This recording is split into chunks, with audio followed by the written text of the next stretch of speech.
தொடர்ந்து இந்த குற்றச்சாட்டை அவர் மீது வைத்துக் கொண்டே இருந்தேன். அதற்கு பின்னால் எங்களுடைய எதிர்க்கட்சியினுடைய தலைவர் அவர்கள் எழுந்து எனக்கு மைக்கு கொடு என்று சொன்னார். நான் பேரவைத் தலைவரை பார்த்து என்னுடைய எதிர்க்கட்சி தலைவர் முதலமைச்சருக்கு பதில் சொல்ல வேண்டும், எனவே அவருக்கு மைக்கு கொடுங்கள் என்று தொடர்ந்து வலியுறுத்தி நின்று கொண்டிருந்தேன். அது எல்லா தொலைக்காட்சியிலும் காட்டினாங்க, நீங்களே பார்த்துருக்கலாம் அன்றைக்கு என்ன நடந்ததுன்னு. அதற்கு பின்னால் என்ன நடந்தது என்று சொன்னால், நாங்கள் நின்ற இடத்திலே ஆதாரத்தை காட்டுங்கள், ஆதாரத்தை கொடுங்கள் என்று சொன்னோம். எதுவும் பதில் சொல்லலை. பேரவைத் தலைவர்கள் முதலமைச்சர் பேசிவிட்டு கடைசியாக தான் அவர் பதில் சொல்வார்னார். அப்படிலாம் இல்லை, குற்றச்சாட்டு ஒன்று சொன்னாக்கா அதுக்கு ஆதாரத்தை காட்டணும். இது வரைக்கும் சட்டமன்றத்தில் அப்படித்தான் நடைபெற்றிருக்கிறது. அதுதான் மரபு, அதுதான் முறை. ஆனால் ஆதாரத்தை காட்டிட்டு முதலமைச்சர் பேச சொல்லுங்கன்னும் தொடர்ந்து அவர்கள் அனுமதிக்கலை.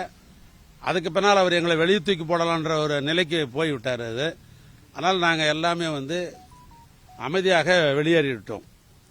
அன்றைக்கு நான் அவரை கேட்ட கேள்வி அந்த அடிப்படையில் தான் இன்றைய தினம் 2022 எங்கோ கரூரில் ஏதோ ஒரு அலுவலகத்தில் நடந்த ஒரு சம்பந்தப்பட்ட ஒரு குற்றச்சாட்டை மையப்படுத்தி என் வீட்டுக்கு ரைடு வந்திருக்கிறார்கள்.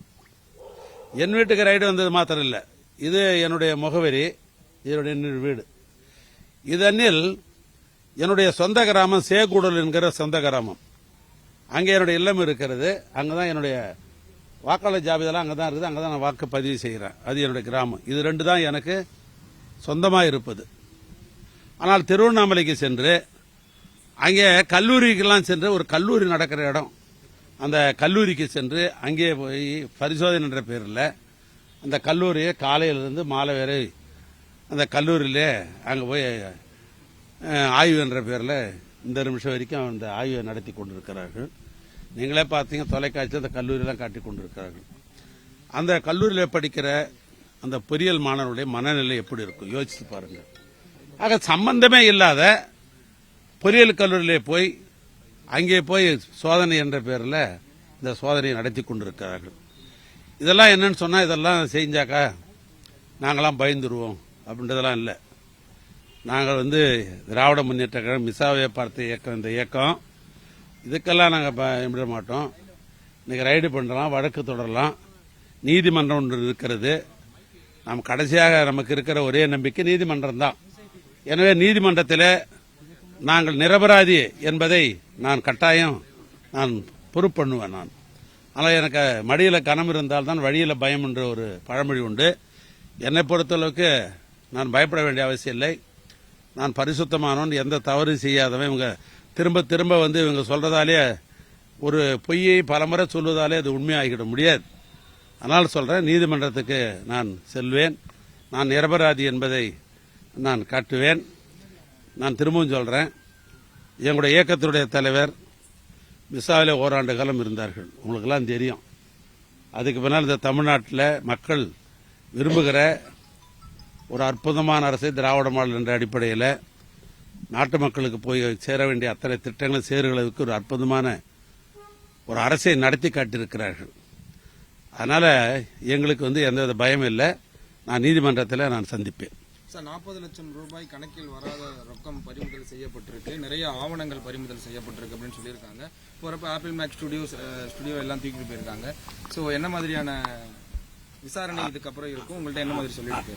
அதாவது என்னன்னு கேட்டீங்கன்னா, இந்த 40 லட்சம்ன்றதே அது வடிகட்டிய முழுக்க அது தவறான ஒரு பொய். அது என்னுடைய வீட்லேயோ அல்லது நான் சொன்ன பார் என்னுடைய கிராமம் சொன்ன பார் சேகூடலூர், அங்கேயோ எங்கேயும் ஒரு பைசா பணமும் எடுக்கல, எந்த சீசரும் போட்டு எடுத்துன்னு போகல.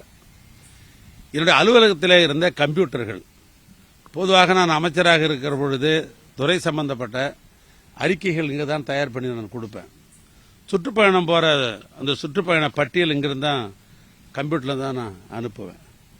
அதுவும் குறிப்பாக மக்களோடு நெருக்கமான துறை இருக்கிற காரணத்தில் என்னுடைய இன்ஸ்பெக்ஷன்லாம் போட்டோலாம் எடுத்தாங்கன்னா அவைகள்லாம் இந்த கம்ப்யூட்டர் இதுதான் நாங்கள் தொலைக்காட்சிக்காக இருந்தாலும் சரி, அதே போன்று பத்திரிகைகள் பிரிண்ட் இருக்கிற பத்திரிகைகளாக இருந்தாலும் அதுக்கு இந்த கம்ப்யூட்டர் தான் நாங்கள் அனுப்புவோம். அதனால் இந்த கம்ப்யூட்டரில் ஏதோ இருக்கிறதை போல இதை நாங்கள் சீஸ் பண்ணுவோம்னா தாராளமாக சீஸ் பண்ணி எடுத்துன்னு போங்க அப்படின்னு நாங்களே மனமும் வந்து தான் கையெழுத்து போட்டு சீசர் ஆர்டர் எடுத்துன்னு போக சொன்னோம். அந்த கம்ப்யூட்டரில் நான் சொன்ன மாதிரி இது பிரஸ் சம்பந்தப்பட்ட செய்திகளை தவிர, என்னுடைய அறிக்கை சம்பந்தப்பட்ட செய்திகளை தவிர அதில் எதையும் பதிவு இருப்பதற்கு வாய்ப்பு இல்லை. அதனால் நாங்கள் பார்த்துட்டு கொடுக்குறோம், நாங்கள் எடுத்துன்னு போகணும்னு சொல்லிட்டோம். குற்றம் சாட்டுவதற்கு ஏதுவான ஆவணங்கள் பறிமுதல் செய்யப்பட்டிருக்கு அப்படின்ற ஒன்றையும் அவங்க குறிப்பிட்டிருக்காங்க அவங்களுடைய செய்தி அறிக்கையில். இல்லை, குற்றச்சாட்டு சொன்னது என்ன, எங்கேயோ கரூரில் வந்து ஒரு சாலை போடப்பட்டது, அதற்காக ஏற்கனவே பில்லு போடப்பட்டிருக்கிறது, அதனால் அங்கே ஒரு தவறு நடந்திருக்கிறது. அந்த ஒப்பந்ததாருக்கு அமைச்சர் நேரடியாக தொலைபேசியில் தொடர்பு கொண்டு உதவி செஞ்சார் அப்படின்றதான் அவங்க எஃப்ஐஆர் போடப்பட்டிருக்கிறது. இங்கிருந்து கரூர் எவ்வளோ தூரம் உங்களுக்குலாம் தெரியும். அங்கே வந்து ஒரு அலுவலகத்தில் ஒரு டெண்டர் நடத்தணும்னாக்கா அங்கே இருக்கிற கோட்ட பொறியாளர் டி அவர்கள் தான் டெண்டர் நடத்துவாங்க. அதுக்குரிய ஆவணங்கள்லாம் அங்கே தான் இருக்க மொழி, அந்த டெண்டர் நடத்திய அலுவலகத்தில் தான் அந்த ஆவணம் இருக்க மொழிய அமைச்சர் இல்லத்திலேயோ அமைச்சர் அலுவலகத்திலேயோ அந்த அது சம்பந்தப்பட்ட இது எப்பொழுதுமே இப்பயும் நடைமுறையில் அப்படி கிடையாது. டெண்டர் வந்து கோட்ட பொறியாளர் டி விடுறாருன்னா அது சம்பந்தப்பட்ட டாக்குமெண்ட் அங்கே தான் இருக்கும். அல்லது மேற்பொறியாளர் அதாவது எஸ்சி சூப்பரண்ட் இன்ஜினியர் அவர் ஒரு டெண்டர் விடுறாருன்னா அது அந்த அளவுக்கு தான் இருக்கும். ஏன்னா நெடுஞ்சாலைத்துறை பொறுத்தளவுக்கு டெண்டர் விடுகிற அதிகாரம் 2 பேருக்கு தான், ஒன்று டிக்கு இன்னொன்று எஸ்சிக்கு. அது மேலே டெண்டர் அதிகாரம் யாருக்கும் கிடையாது. அப்படி இருக்குமே என்று சொன்னால் ஆவணம் அந்த அலுவலகத்தில் தான் இருக்க மொழிய ஆவணங்கள் என்பது இது போன்ற ஆவணங்கள்லாம் பப்ளிக்குடைய பொது சொத்து. அது ஆனால் அந்த அலுவலகத்தில் இருக்குமே ஒழிய அது என்னுடைய இல்லத்திலே இருப்பதற்கு வாய்ப்பு இல்லை. அது போன்ற ஒன்று என்கிட்ட இருக்கிறதுக்கு வாய்ப்பு இல்லை. அதான் நான் சொல்லிட்டேன்னா அவங்களுடைய அதிகாரத்தினுடைய உச்சன்னு சொல்றேனே. ஜனநாயகத்தில் ஒரு சட்டமன்ற உறுப்பினர் சட்டமன்றத்தில் ஜனநாயக ரீதியாக கேள்வி கேட்பதற்கு எங்களுக்கு உரிமை உண்டு. ஒரு எதிர்கட்சினா கேள்வி கேட்க தான் வந்திருக்கிறோம். போற்றின்னு வந்து லாலி பாடுவதற்காக நாங்கள் வந்திருக்கிறோம். மக்கள் பிரச்சனை எதுவாக இருந்தாலும் கேட்பதற்கு தான் வந்துடும், கேள்வி கேட்க தான் செய்வோம். ஒரு குற்றச்சாட்டை ஆதாரம் இல்லாம குற்றச்சாட்டு சொல்லுங்கிற பொழுது ஆதாரத்துடன் குற்றச்சாட்டு சொல்லுங்க, ஆதாரத்தை கொண்டு ஸ்பீக்கர் கையில் கொடுங்க அப்படின்னு கேட்கறதுல என்ன உரிமை, என்ன தப்பு? அதிலே நான் ஒரு மூத்த உறுப்பினர், 1984 சட்டமன்றத்துக்குள்ள நுழைஞ்சவன் நான். 7 முறை சட்டமன்ற உறுப்பினராக இருந்திருக்கிறேன் நான். அப்ப எனக்கு எவ்வளவு எக்ஸ்பீரியன்ஸ் இருக்கும், எவ்வளவு அனுபவம் இருக்கும். முதலமைச்சர் என்ன மாதிரி மக்கள் தொண்டு செய்துட்டு முதலமைச்சராக வந்திருக்கிறாரா? மொழிப்போருக்காக நான்லாம் சிறை போனவனாலாம், மொழிப்போருக்காக சிறை போனவன், மக்களுக்காக பல்வேறு போராட்டம் நடத்தியிருக்கிறேன். பலமுறை மக்கள் போராட்டத்திற்காக நான் வேலூர் சிறைக்கு நான் போயிருக்கிறேன். ஆக நாங்கள்லாம் மொழி என்ற உணர்வோடும் திராவிடன் என்ற உணர்வோடும் பள்ளி பருவத்தில் இருந்து கல்லூரி பருவத்திலிருந்து நாங்கள்லாம் அப்படிதான் வாழ்ந்து கொண்டிருக்கிறோம். அதனால இவர் புதுசா ஒரு பதவிக்கு வந்திருக்காருக்காக நாங்கள் எடுத்து கேட்டதுக்காக இப்படி ஒரு தான் சொன்ன அதிகாரத்துடைய உச்சம் இன்னைக்கு என் வீட்டுக்கு ரைடு வந்திருக்கிறது.